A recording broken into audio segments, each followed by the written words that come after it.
Buyers are largely self-educating these days, just as they do when they're consumers dealing with the likes of an Amazon or Zappos or Whirlpool or Toyota.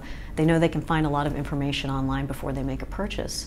In fact, Serious Decisions projects that by 2015, the majority of B2B companies are going to see 75% of their leads coming from inbound channels after prospects find information and then find these companies.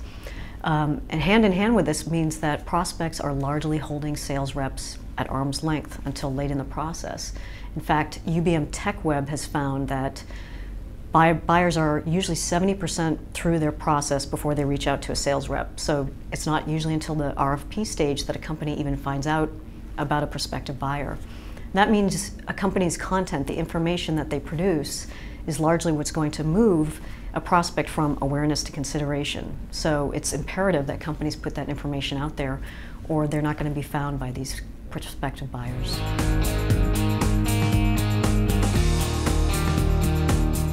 First of all, they need to understand their audiences, because you can't inspire anybody unless you understand what will inspire them and what will motivate them. So you have to delve as deeply as possible to understand your prospects' pains, their aspirations, their goals, what motivates them, and even what types of information they prefer. What kind of content do they gravitate towards? What language do they use to describe their daily work pains and goals and challenges? Again, it's trying to step into their shoes so that you can relate to them when you're having this conversation that you'll have through content. Second tip that I would suggest is to think about the experience that you want these people to have as they are consuming your content. What action is it that you're trying to inspire, or in what ways you're trying to motivate them?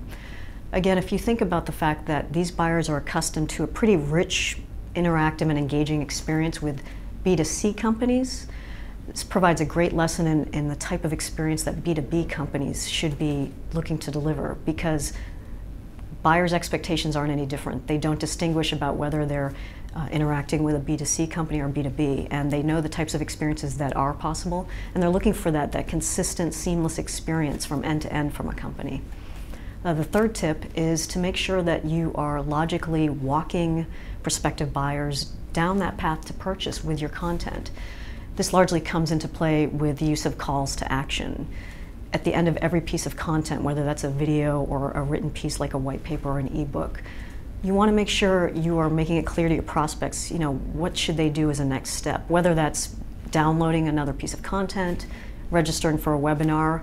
Maybe it's even that you're suggesting they go back into their business and have a conversation with certain folks.